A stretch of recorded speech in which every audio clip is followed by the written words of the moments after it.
सबों को नमस्कार। आज राष्ट्रीय कांग्रेस लेह जिले की तरफ से एक महत्वपूर्ण प्रेस वार्ता की जा रही है लेह से। मैं यहाँ पर आपके बीच इंट्रोड्यूस करना चाहूँगा। हमारे बीच मौजूद हैं farmer national president national student union of India के पूर्व हमारे अध्यक्ष नदीम जावेद जी। ये जावेद जी नेशनल जनरल सेक्रेटरी रहे इंडियन यूथ कांग्रेस के, फॉर्मर चेयरमैन रहे हैं हमारे राष्ट्रीय माइनॉरिटी कमीशन के, और हमारे भूतपूर्व एमएलए रहे तेलंगाना के फॉर्मर एएसएससी इंचार्ज भी रहे हैं, और इंचार्ज है संगठन श्रीदान। जो ये अभियान है पूरा राष्ट्रीय स्तर पे भारतीय राष्ट्रीय कांग्रेस की तरफ से जो चलाई जा रही है, हमारे कई सारे राज्य के हम नदीम जावेद जी इंचार्ज इस संगठन के हैं, और हमारे साथ मौजूद हैं आज इस वार्ता में डिस्ट्रिक्ट कांग्रेस कमेटी ले के अध्यक्ष रिगजिन उर्सी जी मौजूद हैं यहाँ पर, हमारे senior vice president Mohammad Anees ji हैं यहाँ पर, फॉर्मर एग्जीक्यूटिव काउंसिलर हमारे डीसीसी के सेक्रेटरी गुरमीत दोरजे जी हैं, हमारे डीसीसी के सेक्रेटरी जावेद जी हैं, और हमारे स्टेट यूथ के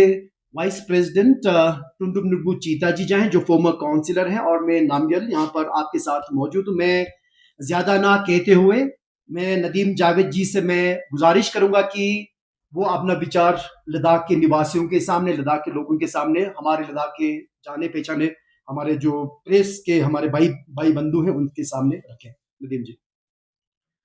बहुत बहुत शुक्रिया। मीडिया के सभी साथियों का कांग्रेस पार्टी की तरफ से यहाँ पर अभिनंदन है, आपका स्वागत है, आपका वेलकम है। ये जो पत्रकार वार्ता प्रेस कॉन्फ्रेंस आयोजित की जा रही है, ये बेहद महत्वपूर्ण प्रेस कॉन्फ्रेंस है, क्योंकि कांग्रेस पार्टी का नेशनल लेवल पर, राष्ट्रीय स्तर पर संगठन सृजन अभियान चल रहा है, और इस अभियान के बारे में मैं आपसे ये जरूर कहना चाहता हूं, और आपके चैनल के माध्यम से और पत्रकार और प्रिंट मीडिया के माध्यम से ये बात लद्दाख की महान जनता तक पहुंचे कि पूरे फ्रीडम मूवमेंट के समय केवल 1924 में एक बार महात्मा गांधी कांग्रेस पार्टी के राष्ट्रीय अध्यक्ष निर्वाचित हुए थे।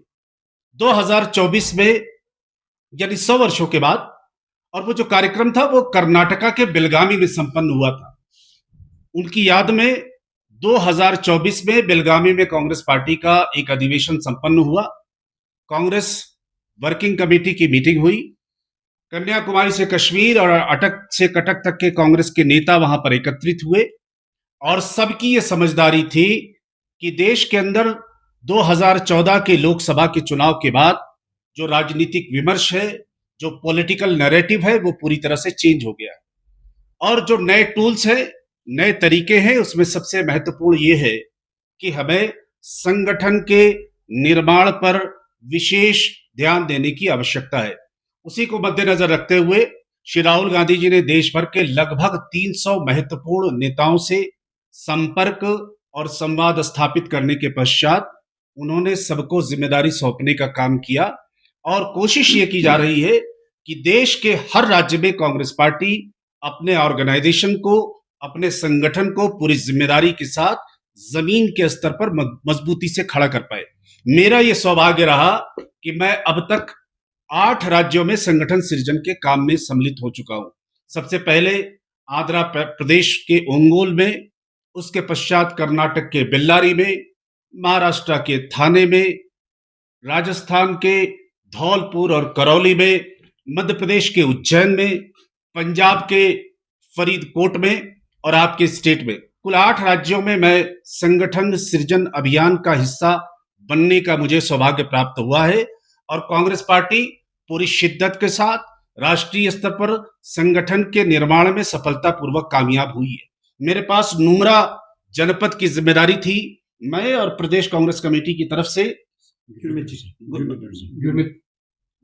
गुरमीत जी और जावेद साहब, ये 2 लोग स्टेट की तरफ से ये हमारे साथी थे, और हम लोगों ने वहां पर जाकर 9 मीटिंग की, और न सिर्फ ये कि डिस्ट्रिक्ट हेडक्वार्टर पर मीटिंग करने का कॉन्सेप्ट है, बल्कि ये कि 0 माइल तक जाकर, 0 माइल का जो गांव है थांग तक जाकर हम लोगों ने कांग्रेस पार्टी के कार्यकर्ताओं के साथ संपर्क और संवाद बनाने का काम किया। जो मीटिंग जहां जहां की, खारदोंग, खालसर, बिस्किट, कुंडर, प्रतापपुर,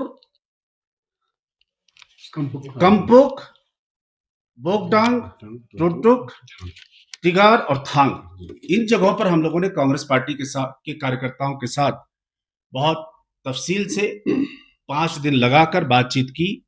और उसके साथ साथ जो सिविल सोसाइटी के लोग हैं, जो इंटेलेक्चुअल्स हैं, जो ओपिनियन मेकर हैं, जो यहाँ के राज्य के लोगों के सवाल को जिम्मेदारी के साथ उठाने का काम करते हैं, उन सब से भी बात करने की हम लोगों ने कोशिश की और बात को निकालने की कोशिश की। जो बहुत बड़ा सवाल है देश के अंदर, विशेष रूप से हम कहना चाहते हैं कि जो इस देश में भारत एक राष्ट्र के रूप में बहुत कामयाब है, और उस कामयाबी के पीछे जो बुनियादी कारण है वो ये है कि आजादी के आंदोलन के बाद हम लोगों ने इस देश के अंदर डेमोक्रेटिक इंस्टीट्यूशन बनाए। हमने कार्यपालिका, न्यायपालिका, विधायिका और हम मीडिया को भी उसका एक हिस्सा मानते हैं। और पूरे एशिया के अंदर अगर हम देखते हैं, वो हिंदुस्तान हो कि पाकिस्तान हो कि अरब देश हो कि वो चाइना हो या और भी जो दूसरे देश हैं, यूरोप के देशों के अतिरिक्त एशिया में अगर डेमोक्रेटिक प्रोसेस सबसे ज्यादा कहीं मजबूत है तो हमें गर्व है कि वो भारत में है। और वो इसलिए मजबूत है कि कांग्रेस पार्टी ने आजादी के बाद इस देश के अंदर एक संविधान देने का काम किया, और उस संविधान ने इस देश के अंदर डेमोक्रेटिक प्रोसेस को, लोकतांत्रिक प्रक्रिया को मजबूत करने का काम किया। यूटी बनने के बाद, ये यहाँ के लोगों की भावना मैं व्यक्त कर रहा हूं, यूटी बनने के बाद जिस तरह से डेमोक्रेटिक प्रोसेस को, लोकतंत्र में दिए गए जनता के अधिकार पर हमला करने का काम बीजेपी के इशारे पर, मोदी और अमित शाह के इशारे पर, और हम कहते हैं कि शाह के और तानाशाह के इशारे पर किया जा रहा है, वो बेहद दुर्भाग्यपूर्ण है। Congress party, Akhil Bharatiya Congress committee AICC की तरफ से ये पूरी जिम्मेदारी के साथ मांग करती है कि यहां पर दिल्ली और लक्षद्वीप का, दिल्ली और तमिलनाडु के साथ लगा हुआ जो दूसरा स्टेट है पांडिचेरी के मॉडल को एडॉप्ट करते हुए यहां पर भी विधानसभा की स्थापना की जाए। और विधानसभा की स्थापना इसलिए आवश्यक है कि लोगों की आवाज को ताकत मिलनी चाहिए। पंचायत के चुनाव नहीं हो रहे, काउंसिल के चुनाव नहीं हो रहे, विधानसभा आपने खत्म कर दी, और पूरी तरह से ऐसा लगता है कि यहाँ के जनता के अधिकार को ब्यूरोक्रेसी ने जकड़ लिया है। पूरा ब्यूरोक्रेटिक प्रोसेस चल रहा है, और वो ब्यूरोक्रेटिक प्रोसेस 2 दिन पहले प्रेस कॉन्फ्रेंस करके हमारे यूथ कांग्रेस के अध्यक्ष ने कहा था, ऐसा लगता है कि चीफ सेक्रेटरी राज्य की सरकार का शाह और तानाशाह का मुंशी बन गया, ये शब्द आपने कहा था। तो इस तरह के हालात इस राज्य में दिखाई देते हैं। दूसरी बात, ये एक बहुत बड़ा जनजी मूवमेंट नीट की परीक्षाओं के बाद, और नीट के बारे में मैं कहना चाहता हूं, 2017 में, 2017 में गवर्नमेंट ऑफ इंडिया ने एक बॉडी बनाई, उसका नाम है NTA, national testing agency. NTA ने जितने एग्जाम्स कराए हैं उसमें से लगभग 60 टाइम्स पेपर लीक हुआ है, और नीट की परीक्षाएं लीक होने के बाद 22 लोगों ने आत्महत्या करने का काम किया। आप जानते हैं, एक बड़ा मूवमेंट जंतर मंतर पर जनजी आंदोलन हुआ, और हमें गर्व है कि आपके राज्य के और इस देश की जनता की एक महत्वपूर्ण आवाज श्री सोनम वांगचुक साहब ने उस पूरी तहरीक को, उस पूरे आंदोलन को ताकत देने का काम किया था। हमें इस बात पर गर्व है, उस जिंजी मूवमेंट का चेहरा लद्दाख बना, और लद्दाख ने उसको रिप्रेजेंट करने का काम और देश की जनता को रोशनी दिखाने का काम किया। उस मूवमेंट को श्री राहुल गांधी जी ने भी ताकत दी। हम राहुल गांधी का प्रोग्राम छात्रों की गूंज देहरादून में हुआ, 50,000 स्टूडेंट। कोटा में प्रोग्राम हुआ राहुल गांधी का, 50,000 स्टूडेंट। उसके बाद राहुल गांधी का प्रोग्राम हुआ कोटा के बाद इलाहाबाद, प्रयागराज, पहले उसका नाम इलाहाबाद था, उसका नाम प्रयागराज हो गया। तो प्रयागराज के प्रोग्राम में 1 लाख स्टूडेंट, मैं उसका इंचार्ज था। 1 लाख स्टूडेंट, हमने खुद कभी इतना बड़ा प्रोग्राम नहीं देखा। और उसके बाद आजादी के बाद छात्राओं का, लड़कियों का इतना बड़ा प्रोग्राम कभी नहीं हुआ जो पूना में हुआ। 50,000 लड़कियां शामिल हुई, जिन्होंने कहा कि हम पूरी ताकत के साथ कांग्रेस के विचार के साथ खड़े हैं, श्री राहुल गांधी के विचार के साथ खड़े हैं। हमें इस बात पर गर्व है, कांग्रेस पार्टी पूरी ताकत के साथ छात्रों की, छात्राओं की, युवाओं की, जेनजी की और आम जनता की लड़ाई को पूरी ताकत से लड़ रही है। एक जो महत्वपूर्ण बात है वो ये है कि जब आतंकवाद कहीं होता था तो पैलेट गन चलाया जाता था। डेमोक्रेटिक प्रोसेस को, लोकतांत्रिक प्रक्रिया के माध्यम से छात्र जंतर मंतर पर आंदोलन कर रहे थे। पैलेट गन चलाने का काम अमित शाह के इशारे पर, देश के गृह मंत्री के इशारे पर दिल्ली पुलिस ने किया। और जब पूछा गया पार्लियामेंट में तो उन्होंने कहा पैलेट गन चली नहीं। 3 दिन पहले राहुल गांधी जी ने उस लड़के को प्रस्तुत किया, दिखाया कि कैसे पैलेट गन लगी है। 6 घंटे वो दिल्ली के तुगलक लेन थाने में बैठे रहे और एफआईआर दर्ज कराने का काम श्री राहुल गांधी जी ने किया। प्राइम मिनिस्टर को घेरने का काम श्री राहुल गांधी जी ने किया। लेकिन यहां आने के बाद मुझे ये पता चला कि पैलेट गन तक तो ठीक है, पिछले वर्ष यहां पर यहां की जनता, यहां के लोगों के अधिकारों को लेकर जब सड़क पर आंदोलन खड़ा करने का काम कर रही थी तो AK-47 चलाने का काम बेहद बेशर्मी के साथ राज्य की सरकार ने किया। 4 लोग यहां के उस आंदोलन में शहीद हुए, कई सारे लोगों को गोलियां लगी, 80 से ज्यादा लोगों पर केस हुए। हमारी ये मांग है कि हर साथी पर जिस पर वो केस लगाया गया है वो केस वापस होना चाहिए। अभी तक सिर्फ 20 या 25 लोगों पर ही केस वापस हुआ है, बाकी लोगों पर केस वापस नहीं हुआ है। 150 सिविल सोसाइटी के लोग, 150 लोगों के आसपास श्री सोनम वांगचुक जी के नेतृत्व में लोग दिल्ली भी गए थे आंदोलन को ताकत देने के लिए। कांग्रेस पार्टी ने उस आंदोलन का समर्थन करने का काम पूरी ताकत के साथ किया था। जावेद भाई भी उस आंदोलन में पैदल चलकर यहां से दिल्ली तक गए थे। 6 शेड्यूल की बात होती है और वो बड़ी महत्वपूर्ण बात है। कांग्रेस पार्टी की ये मांग है और कांग्रेस पार्टी के नेतृत्व ने मेघालय में, नागालैंड में, त्रिपुरा में 6 शेड्यूल दिया है। हमारा जो पिछला अधिवेशन छत्तीसगढ़ में संपन्न हुआ था, जिसमें श्री मल्लिकार्जुन खड़गे जी को कांग्रेस पार्टी का राष्ट्रीय अध्यक्ष निर्वाचित किया गया था, उस 6 शेड्यूल में कांग्रेस पार्टी की तरफ से हमारी ये मांग है, हमारे मैनिफेस्टो का हिस्सा है। हम पूरी शिद्दत के साथ उसके लिए लड़ाई लड़ रहे हैं कि यहाँ के लोगों के जो कल्चरल आइडेंटिटी है, जो उनके मौलिक अधिकार है, जो उनके हिस्टोरिकल राइट्स है, जो उनकी जमीन पर अधिकार है, उन तमाम चीजों को बचाने के लिए 6th शेड्यूल को फौरन इंप्लीमेंट करने का काम केंद्र की सरकार करे। हमारी ये मांग है और ये हमारे मैनिफेस्टो का हिस्सा भी है।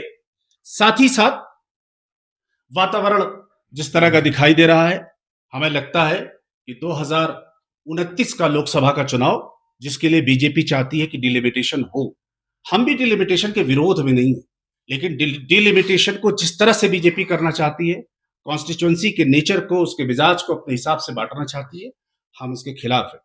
हम ये मांग करते हैं कि डिलिमिटेशन इस तरह से हो कि उसमें सबको बराबर मौके मिले। साथ ही साथ हमारी ये समझदारी है, आधी आबादी की बात होती है। श्रीमती प्रियंका गांधी जी ने पिछले उत्तर प्रदेश के चुनाव में, जिसमें हम लोग भी चुनाव लड़े थे, उन्होंने कहा था लड़की हूं, लड़ सकती हूं। हमारी बराबर की बात है, 50% पुरुष है तो 50% महिलाएं हैं। महिलाओं का आरक्षण जो स्वर्गीय राजीव गांधी जी ने पंचायतों में किया था 50%, उसको जमीन पर उतारने का काम केंद्र की सरकार 33% रिजर्वेशन इंप्लीमेंट करके करे, लेकिन डिलिमिटेशन करना चाहती है तो वो डिलिमिटेशन ठीक तरह से हो। पार्लियामेंट अभी हाल में संपन्न हुआ है। हमें गर्व है कि हमारे नेता ने बुनियादी सवालों को उठाने का काम पूरी ताकत के साथ किया। पार्लियामेंट चल नहीं पाई, अमित शाह की हिम्मत नहीं पड़ी, जो देश के सो कॉल्ड सरदार पटेल हैं, उनकी हिम्मत नहीं पड़ी कि वो पार्लियामेंट में आए। मोदी साहब की हिम्मत नहीं पड़ी कि वो पार्लियामेंट में आए। बीजेपी की सरकार के किसी मंत्री को जवाब देने की हिम्मत नहीं पड़ी। हम जनता के अधिकार की लड़ाई को आने वाले समय में पूरी ताकत के साथ देश में और लद्दाख में भी लड़ेंगे। राहुल गांधी का एक आखिरी बात कह के फिर सवाल के लिए सत्र को शुरू करता हूं। राहुल गांधी का संदेश है, हमारे लिए उत्तर प्रदेश, कर्नाटका, महाराष्ट्र जितना इंपॉर्टेंट है, उतना ही लद्दाख भी इंपॉर्टेंट है। अगले 2 साल तक कांग्रेस पार्टी पूरे राज्य में कैंपेन चलाएगी। हम हर घर, हर दरवाजे पर दस्तक देने का काम करेंगे। हम लोगों को अपने साथ जोड़ने का काम करेंगे। हम सिविल सोसाइटी के लोगों को ताकत देने का काम करेंगे। हमारी ये कोशिश होगी कि इस राज्य के अंदर जो लोगों के मूलभूत सवाल हैं, लोकतंत्र हो, 6 शेड्यूल हो, बेरोजगारी भी बहुत बड़ा सवाल है, बेरोजगारी का सवाल हो, इन तमाम मुद्दों को लेकर कांग्रेस जमीन पर बड़ा जन आंदोलन भी खड़ा करेगी और बड़ा जनसंपर्क भी खड़ा करने का पूरी ताकत के साथ प्रयास करेगी। ये मूल पूरी प्रेस कॉन्फ्रेंस का विचार है। किसी मित्र का, किसी साथी, मित्र तो कहते हुए डर लगता है, क्योंकि मोदी साहब मित्र कह देते हैं उसके बाद काम खराब हो जाता है, तो इसलिए किसी साथी का अगर कोई विचार है, कोई प्रश्न है, तो वो आमंत्रित। सर, अभी लद्दाख में नए डिस्ट्रिक्ट बहुत बने, तो आपका डीसीसी नए प्रेसिडेंट का अनाउंसमेंट कब होगा? अभी हम लोग, राहुल जी की ये समझदारी थी कि न केवल ऐसा नहीं कि यहाँ से प्रदेश कांग्रेस कमेटी के अध्यक्ष कुछ नाम भेज दें या दिल्ली कुछ नाम तय कर दे और हम उसको जिला कांग्रेस कमेटी का अध्यक्ष बना दें। हमारी ये समझदारी उनके निर्देशानुसार कांग्रेस के कार्यकर्ताओं से राय मशवरा करने के बाद जो सबसे उपयुक्त, सबसे बेहतर और सबसे सक्रिय कार्यकर्ता हो, उसको कांग्रेस पार्टी का जिला कांग्रेस कमेटी का अध्यक्ष बनाना चाहिए। उसके लिए कई सारे ऑब्जर्वर अलग अलग जनपदों में गए, महत्वपूर्ण लोग हैं, हम लोगों ने अपनी रिपोर्ट बनाकर नेतृत्व को सौंपने का काम करेंगे। राहुल गांधी जी की देखरेख में, खड़गे साहब की देखरेख में संगठन के प्रभारी महासचिव श्री केसी वेणुगोपाल जी इसका फैसला करेंगे। हमें उम्मीद है कि अगले 10 दिनों में 8 तारीख के बाद कभी भी जिला कांग्रेस कमेटी के अध्यक्ष की चयन की प्रक्रिया कंप्लीट हो जाएगी।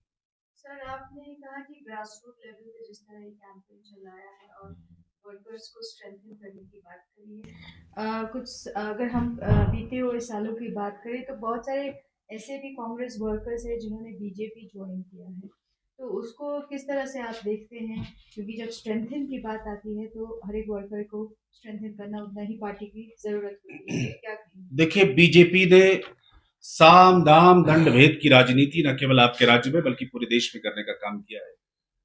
और आप याद करिए कि महाराष्ट्र में एक स्वर्गीय नेता हो गए, उनका नाम लेना उचित नहीं है, उनके ऊपर 70,000 करोड़ रुपए का घोटाले का आरोप था और जाकर देवेंद्र फडणवीस ने कहा था कि चक्की पीसिंग, चक्की पीसिंग, चक्की पीसिंग उनकी कॉन्स्टिट्यूंसी में, और 3 दिन के बाद उनको डिप्टी सीएम बना दिया था। तो इस तरह से पूरे देश के अंदर अलग अलग राज्यों में बड़े बड़े नेताओं को डराकर, धमकाकर, लालच देकर, लोकतंत्र को हाशिए पर डालकर बीजेपी अपने साथ जोड़ने का प्रयास करती है। नीचे के स्तर पर हो सकता है कि कुछ कार्यकर्ता किसी लालच में, किसी डर में, किसी काम की उम्मीद में भारतीय जनता पार्टी में चले गए हों, लेकिन मैंने ये महसूस किया है कि जमीन के स्तर पर भारतीय जनता पार्टी को लेकर जो राय थी वो राज्य में पूरी तरह से बदल गई है। आने वाला समय कांग्रेस पार्टी का है और हम समझते हैं कि कांग्रेस में जितने लोग हैं वो सक्षम हैं कि वो राज्य में आने वाले समय में कांग्रेस पार्टी को दोबारा सत्ता में ले आएंगे। रूलिंग की तरफ से काफी एलिगेशंस आए हैं कि कांग्रेस के पिछले रिपोर्ट 70 साल में क्या किए हैं, जबकि हमारा इंफ्रास्ट्रक्चर डेवलपमेंट मैं सिर्फ एक ही बात करूंगा, अभी उनके बहुत बड़े नेता हैं और पार्टी के राष्ट्रीय अध्यक्ष रहे हैं, उनका नाम है हिमाचल वाले पार्टी के बीजेपी के राष्ट्रीय अध्यक्ष जेपी नड्डा साहब। तो जेपी नड्डा साहब को अभी हार्ट अटैक आया था, हम उनके जल्दी सेहतमंद होने की दुआ करते हुए ये कहना चाहते हैं कि जेपी नड्डा को जब इलाज भी करना पड़ा अपने हार्ट का, दिल का, तो वो कांग्रेस के बनाए हुए इंस्टीट्यूट एम्स में ही जाना पड़ा जहां उनका दिल का इलाज हुआ। आईआईटी, आईआईएम, एम्स, तमाम बड़े बड़े इंस्टीट्यूशन इस देश में जो कुछ भी है वो अगर किसी ने बनाया है तो वो कांग्रेस पार्टी ने बनाया है, वो कहने की आवश्यकता नहीं है। मोदी साहब का तो सिर्फ भाषण ही चलता है, मेरा भाषण ही मेरा शासन है, ये मोदी का मूल मंत्र है। भारतीय जनता पार्टी ने इस देश की जनता के साथ लगातार धोखा देने का काम किया है, विश्वासघात करने का काम किया है, अच्छे दिन का वादा किया था, लोग कह रहे हैं कि पुराने दिन लौटा दो, वही ज्यादा अच्छे थे। जो वादे 15 लाख की बात बार बार होती है, इंस्टीट्यूशन को स्मार्ट सिटीज की बात होती है, वो कौन सी ट्रेन थी, वो बुलेट ट्रेन की बात होती है। छोड़िए सारी बात, मैं तो मोदी की कॉन्स्टिट्यूएंसी के साथ के जिले से हूं। मेरे एक तरफ योगी है, एक तरफ मोदी है, एक तरफ अयोध्या है, एक तरफ प्रयागराज है। क्यूटो बनाने की बात अपनी कॉन्स्टिट्यूएंसी में हुई थी। मोदी ने तो अपनी खुद के लोकसभा क्षेत्र में, काशी में भी अपने वोटर के साथ भी विश्वासघात करने का काम किया है और देश की जनता के साथ तो विश्वासघात किया है। इसीलिए मोदी 2019 में 5.5 लाख से जीते थे, 2024 में सिर्फ 1.5 लाख से जीते। अयोध्या, जिसको ये हिंदुत्व का बहुत बड़ा नैरेटिव बना रहे थे, वहां बीजेपी चुनाव हार गई। एक दलित पिछले चुनाव में जीता है जो इंडिया गठबंधन का रिप्रेजेंट कर रहा है। तो बीजेपी पूरी तरह से एक्सपोज हो चुकी है।